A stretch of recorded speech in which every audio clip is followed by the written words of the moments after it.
Okay, Srishti,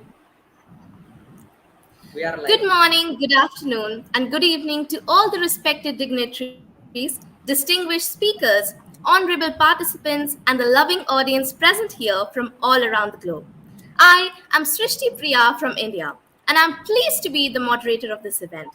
It's my honor and my pleasure to open the online event series Education in My Country, a new initiative that was taken by Worldwide Green Project founder Mr. Ankush Gawande. And we are back at it again. Education plays a pivotal role in all of our lives and paves the way to reach a good life. When we talk about the importance of education in life, it is extremely important to understand what is education. Education is what differentiates us from other living beings on earth. It makes man the smartest creature on earth. It empowers humans and gets them ready to face challenges of life efficiently. With that being said, education is still a luxury and not a necessity in our countries. Educational awareness needs to be spread throughout the country to make it accessible. But this remains incomplete without first analyzing the importance of education. Only when the people realize what significance it holds can they consider it a necessity for a good life. In this event on education, we will see the importance of education and how it is a doorway to success. That's why Worldwide Green Project invites you to join us and learn about how education is designed in each country. For that, we'd like to invite our founder, Mr. Ankush Gawande, who is also think tank member of Government of Maharashtra, India, global educator, innovative teacher, author, YouTuber, app builder, many international and national awardee, Government of Maharashtra State Ideal Teacher Awardee, and more. Welcome, sir. Thank you so much, Srishti. Hello, everyone. I'm Ankush Gawande, founder of the Worldwide Green Project from India. I hope all of you know about the Worldwide Green Project. Worldwide Green Project is connected across 50 countries with teachers and students. And our motto is save environment and save the future. And our main aim is to uh, to aware student teachers around the globe about importance of tree, environment, importance of tree plantation and the tree conservation, and also through this project we organize various activities like international competitions, international events, international webinars, and also the international trainings and much more through this project. And we celebrate various international days from this project. In the part of this our extra activities, we started the series Education in My Country. Through this series we always invited various teachers from different countries to show, to present how is the education of these countries. And today we invited our special guest, Miss Noemi from the Mexico. She will explain and present you all about the education of the Mexico. And also recently we start one of the our campaign, which name Worldwide Green School campaign. It is the campaign for the tree plantation. Any school around the globe, any school from any countries can participate in this campaign. We just plant trees from the students. Just click photos by tree plantation and upload in our link which is provided in our Facebook page, our website or Facebook page. You can search on the Facebook Worldwide Green Project. We have our website www.worldwidegreenproject.wordpress.com, and you just click photos and videos, upload in this link which is provided there. And last date is 6th of October, and we online ceremony also organized at 13 October. So everyone, every teachers, every student, every schools can participate there. So uh, again we go to listen how is the education of the Mexico. So thank you so much. Stay connect with us and participate in our activities. Welcome all the participants, teachers, students, parents around the world, and welcome our speaker. We have country coordinators in each country, maximum 45 countries we have connected, and we have country coordinator also. And we have a co-founder which name is Corina Susda. Everyone know her from Romania. So welcome all, and our moderator is today's moderator is one of the student from Bihar, Maharashtra, Srishti Priya. Okay, so thank you so much, all of you. Welcome, and let's enjoy how is the education in Mexico. Thank you so much once again. Srishti, over to you. Thank you, sir, for your lovely introduction. Now it's my pleasure to introduce our guest, Professor Miss Teresa Naomi Parra from Mexico. She is a professor of English language working at Modern Language Center School, Mexico. It is an honor to have you, ma'am. Over to Thank you you, so ma'am. much for the invitation. Thank you. Good morning from Mexico and good evening or good night all over the world. Thank you, Agnush and Corina, for the invitation. I'm very happy to be here with you. Tristi, thank you for joining us also. And we're going to start with the presentation. Okay, wait a second. Can you see my screen? Yeah, your Good. screen is visible. Thank you so much. As you may know, Mexico has a variety of colors, cultures, and this is a portrait of what you can see in my country. And this is also projected and portrayed in our education.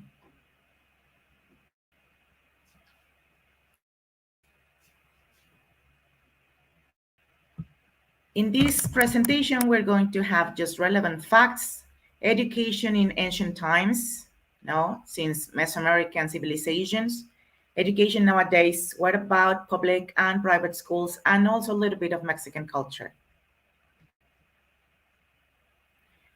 And I would like you to do this KWL chart. I don't know if you know it. In the green part, that is the no, I would like to hear about you. What do you know about my country? Because I believe Mexico is well known around the world. However, this might not be true. Then in the green square, you have want to know. We are here, we're talking about education, yes, but as I mentioned, I am going to talk to you about a little bit of culture. And at the end, what about what you learned from this talk? Okay. So if the people that is here with us would like to write in the chat or something what you know about Mexico, this is going to be a good time to do it. Or maybe Agnush, Tristi, and Corina can tell me also what do they know about this country.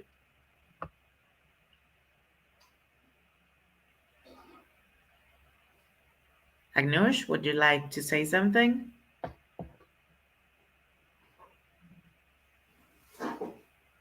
You may open your microphone.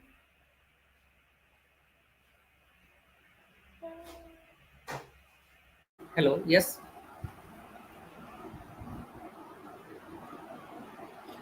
What do you know about Mexico, Agnush? Yeah. Okay. Mexico is the a very nice country, and we have connected from more than 3 years. I have connected many teachers from Mexico, like you, and really I not don't know about the country much more, but really very brilliant country. Very education is very nice there. Activities also I know some few. So thank you so much. No, thank you. Triste, what about you? Really quick. Yeah, one thing that I think in Mexico we have like the high school is from 10th and 11th 10th to 12th, right? In other like Western countries, we have it from 9th, 10th, 11th, 12th is generally comprises the high school. But in Mexico, it's Yeah. 10th, 11th, and 12th. That's the same in India Yeah, also. that's good. 11th and 12th is basically higher secondary Okay. education. And Very good. Srishti studied something Yeah, I about can see it. She Mexico. Yeah, started. she studied about Mexico, I think. Yeah. Yeah, Okay. that's good. Thank you. Great, great. Dorina, I know you have issues with the headphones, but don't worry. Okay. So what about the relevant facts that I said? Okay, everybody knows Mexico as Mexico, and that's it. But guess what? Our official and officially name is the United Mexican States of Mexico. So it's a long name, but not everybody knows about it. Okay. My country is divided into 32 federal states, okay, including Mexico City. And each one of these states has a very unique culture, okay? We also have the National Ministry of Education. In Spanish, it's called Secretaría de Educación Pública, and the acronym is SEP, okay? Another important thing that you need to know about my country is that we have a very important higher education institution that is the National Autonomous University of Mexico. This is known worldwide, and it also plays a very important role in education in Mexico. This is the map of my country. As you can see, to the north, we have the United States of America. It's our neighbor. And to the south, we have Guatemala and Belize. Okay, we are surrounded by water, as you can see. We have the Pacific Ocean on one side and the Gulf of Mexico. So I do believe my country is as beautiful as interesting because due to our location, we have many things to offer. But today we're going to speak about education. And education started long, long time ago before we were conquered by the Spanish. This education was divided into two institutions. The first one was the Calmecac. I'm sorry for the words, but these words come from the Nahuatl. Nahuatl is one of our original languages before Spanish. Nowadays, we speak Spanish in Mexico. That's our official language. However, we also have 68 indigenous languages. 68. And the first and the most important is Nahuatl. That's why the word Calmecac, okay? That comes from Nahuatl. This center of higher education was a school for the sons of Aztec nobility. Only nobility could go there for young nobles. Okay? They were taught to be leaders, priests, scholars, teachers, healers, or codex painters. Our history was recorded in codexes, like the one we have in the slide. In this school, they also learn about literacy, history, religious rituals, calendrics, geometry, songs, and military arts. Okay? I don't know if you knew this, but in Mexico, the Aztecs had very advanced studies in astronomy and theology. Okay? That's why we had um, pyramids that are also related to Egypt pyramids because they have the same angles on their bases. So that is just a proof of what or how many things they knew about astronomy and geometry here in my country in that time. Then we have the Telpochcali. Again, I know it's a difficult word, but it comes from the Nahuatl. And this school was dedicated to the god Tezcatlipoca. This god was the great creator and destroyer. Telpochcali, home of warriors. Okay? But here, nobility didn't have to do anything. On the contrary, commoners were the ones who were sent to war, but they were not uh, seen as, how can I say, maybe not important into society. it's it was the contrary. A warrior was very important into that time, okay, because they were the ones who had to defend the land. Something important that we have to highlight is that all the instruction was spoken. They didn't have books or texts, okay? The teacher was, or the priest, actually priest also, were the ones who pass on knowledge through generations, but they didn't have anything written. These boys were taught also about history and religion, agricultural skills, military fighting techniques, and crafts or trades, because they were warriors, but also they could work and have other occupational skills. Okay? They also did a lot of exercise because athletically talented boys might be sent to the army. And in that time, being part of the army was an honor. Okay. So this is the base of Mexico's education in the Mesoamerica, long time ago before the Spanish came. What about current education in my country? Well, first of all, we need to know that nowadays we are like 129.2 million Mexicans in my country. Our language of instruction, as I mentioned, is Spanish. Okay. Compulsory education nowadays is up to grade 12, and our academic year or school year starts in September and finish in May, June, depending on the type of school that you are, if it's private or if it's public, okay? Because we have these two different schools. In order to understand how we think, as Tristy mentioned, we need to learn how we learned, okay? And I also read one day that according to the language we speak is the way we see the world. So if you speak Hindi, you're going to see the world through Hindi words, right? So, and that's why we need to know the structure, the basis of every education system.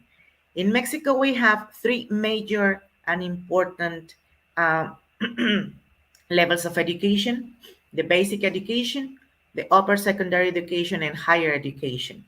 As Tristi mentioned, when I asked, what do you know about Mexico? Grades 10 to 12 are the upper secondary education in my country. But before going there, our kids start very small in early education. They start now when they are 3, okay, in kindergarten. Then they move to elementary education, grades 1 through 6, when they are more or less between 6 and 7 years. They are very young, okay? And after that, we go to lower secondary education, grades 7 to 9, okay? Remember that you can go to a private school or to public school. How do parents decide this? Well, that depends on the budget, okay? Mexico's education basically started as public education. It is stated in our constitution in Article number 3 that our education should be free, okay? However, maybe as in every country, education started to be also taken care by people that thought they had another um, approach or a better approach to give better curriculum to kids. That's why in Mexico we had, or we started with, private education or private schools. Okay? And these private schools go all over the education system. We have private schools for kindergarten, elementary school, up to higher education. We have also um, universities that are private, okay, as well as public schools. Of course, most of our population is going to decide to go to the public education, okay? Just not a few, but some people go to higher education, and later on I'm going to tell you why. Well, after the lower secondary school, we have the general academic, technological education, and sometimes vocational and technical education. I don't know in India and in Romania, but in Mexico, our families long time ago were very large. We have many members. Maybe we had 12, 10 kids in one family. So that's why it was very difficult for parents to send kids to school. Okay. Nowadays it's different, of course, and they can go to school most of the time.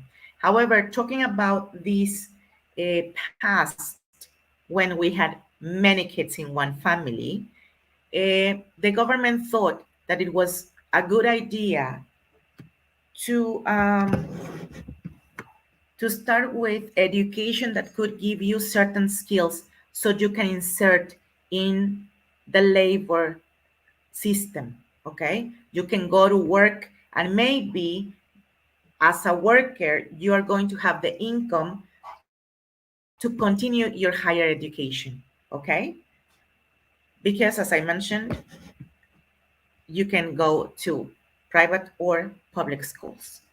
And of course, at the end of the ladder, we have our higher education, we have universities, we can study our major, our degrees, and then we can go also to study a master's degree, a PhD. So this is basically the education system in Mexico. What about higher education? Well, we have many, many institutions in Mexico. We have more than um, 3,800 degrees granting. I mean, we have a lot, okay? And we have interconnected educations with research centers in my country. One of the top Mexican institutions here is the National Autonomous University of Mexico, and the private one, because the National Autonomous University of Mexico is public, okay? And it has been ranked among the first three universities in Latin America. And then in the private sector, we have the Monterrey. Monterrey is the name of a state in my country. The Monterrey Institute of Technology and Higher Education. This institute was created in Monterrey for kids from entrepreneurs. Okay, it was designed for the sons of these big CEOs so they can handle and manage the companies. That was the base of this institute. Okay. However, we have federal universities, as I mentioned, state universities, technical ones, technical institutes, and lately we have many polytechnic universities. Polytechnic universities are taking into consideration what companies need so they can provide the curriculum to students so they can go to work and have the skills they need. That is the difference between the polytechnic and a federal university. Okay, in the federal university and the state universities, they are focused on curriculums where they can teach you or they can send you to a master's degree later on. Okay, but the polytechnic ones are more focused on what companies need so the students can perform well in their job. Okay. What about teachers? Well, most teachers are trained, okay, in escuelas normales superiores. These schools are handled by the government, okay? These schools give you the training to be a teacher for the different levels in the educational system.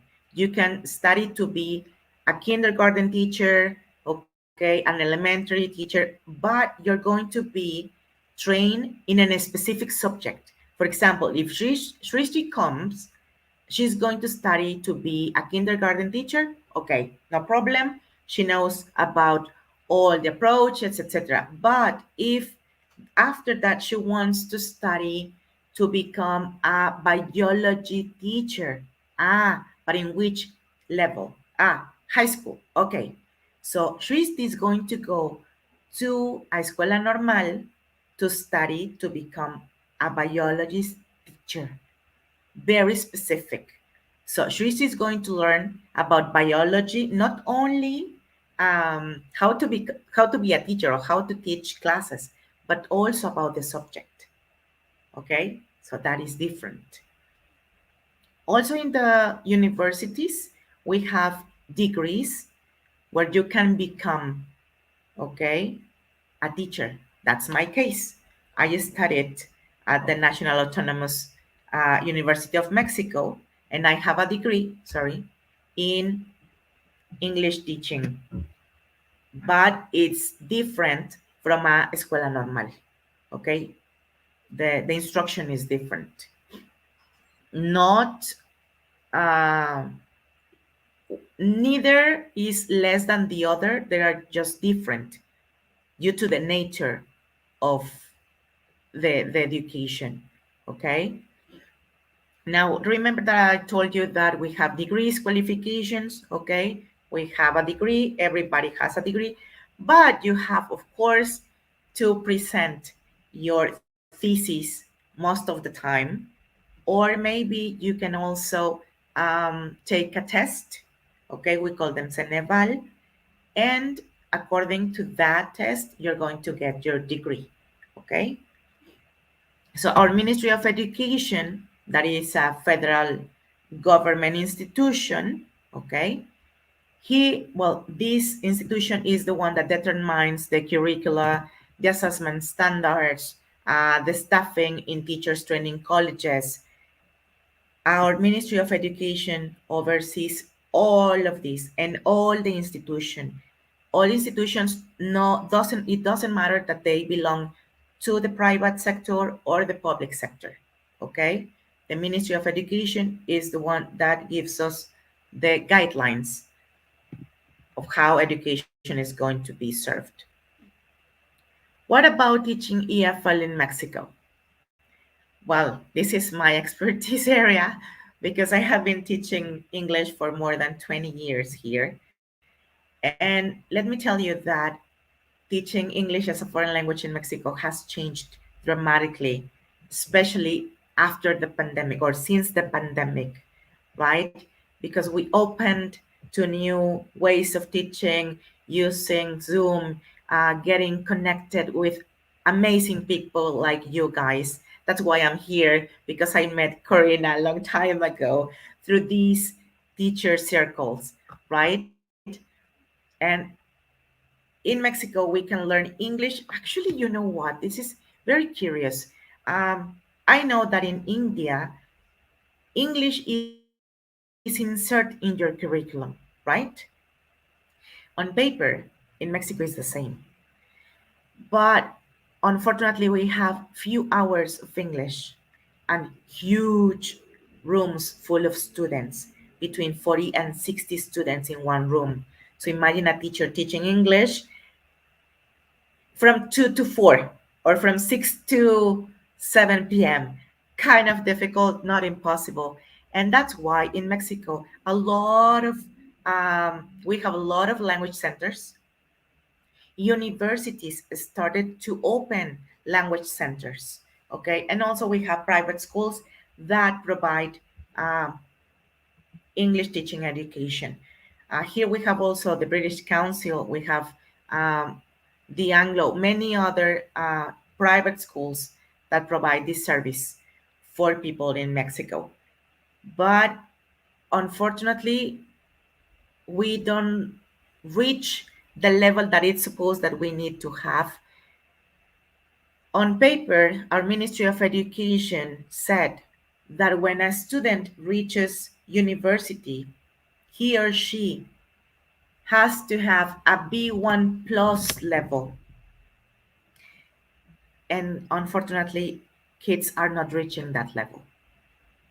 Okay, maybe they are in an A2 plus, and that's why they have to go to language center. That's why they have to study university and study English elsewhere so they can get this training that is key nowadays, as you know. The methods and approaches that we have been using through the years are well known by all of you. Nowadays, mostly we use TBL, flipped classrooms, and also BPL. Not in all schools, I repeat. These are going to be seen in private schools, language centers, because in public schools, maybe they are going to be doing the PPP due to the many students they have, right? Because it's difficult to have different approaches with a big class. But what about culture? Just a glimpse of Mexican culture after this. We're a fusion of European, African, and indigenous cultures. And I don't know, I believe each one of us is proud of our culture and our country. But for me, this gives us also, you, I don't know if unique, but a very nice opportunity to learn from each other because in this diverse and multicultural country, as India is also, as I recall, I don't know much about Romania, sorry, Corina, but in India, they have many, many cultures, many languages, uh, many festivals, no? And that is reflected into our education, right? And then we have our Mexican flag.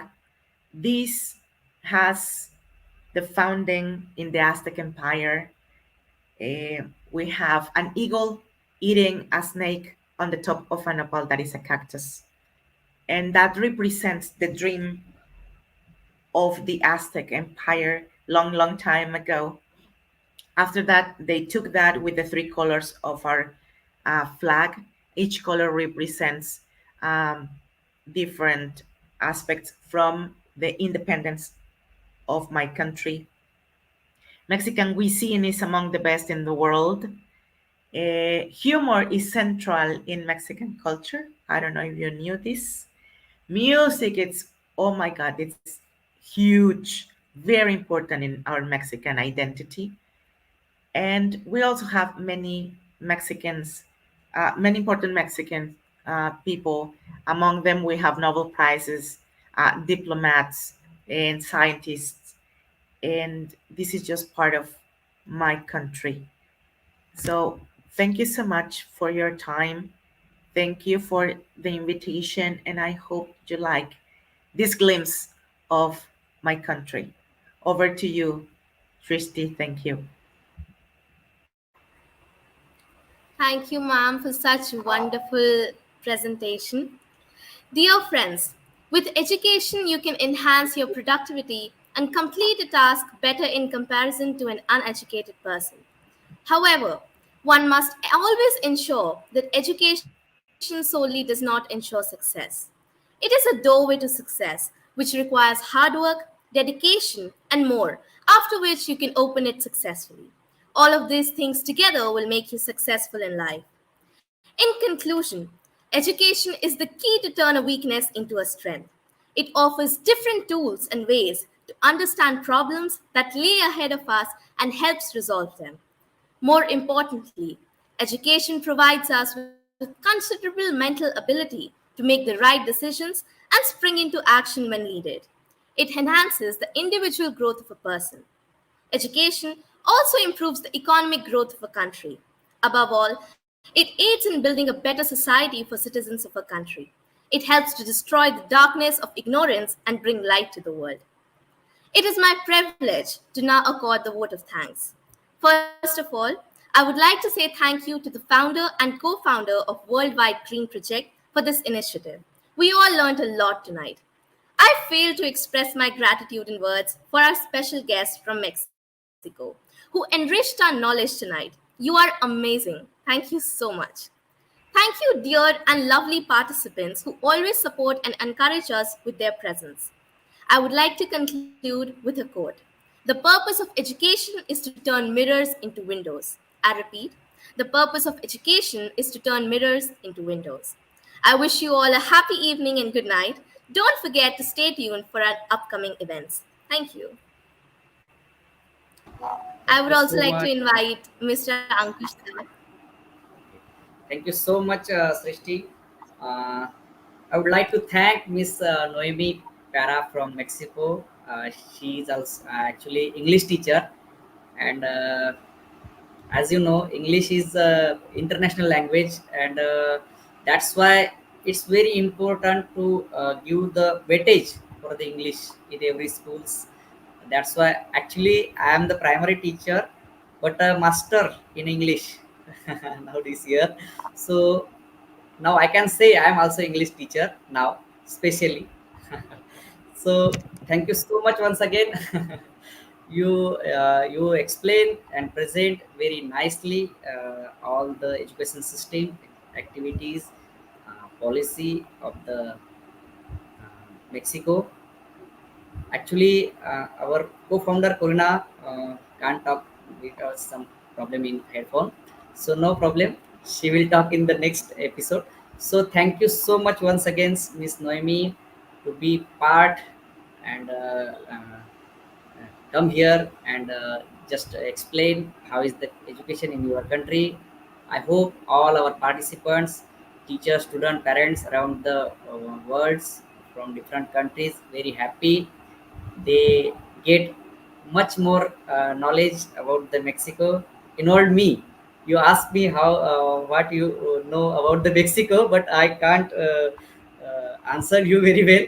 So now I can say about few words for the Mexico. How is the education? I know very well from you. So thank you so much once again, and I hope in future you also connected with us in our project. Also thank the Srishti Priya. Is- she's also I think well student only, and very brilliant girl. So thank you so much. You moderate very nicely the event. Once again, thank you so much. Also, thank you so much, our co-founder, Corina Susda. She is from Romania. She is not only co-founder, our main pole, my right hand. Actually, my right hand in this project. Without her, we can't do anything. So, thank you so much, Corina Susda. And thank you so much, all the students, all the teachers, parents around the world. Stay tuned with us. Next, we have again with a new country for all of you, with new again some brilliant guest speaker like Noemi. So thank you so much once again. See you soon. Stay connected with us. Bye bye. Thank you so much. Thank you so much. Bye bye. Bye. Have a nice evening.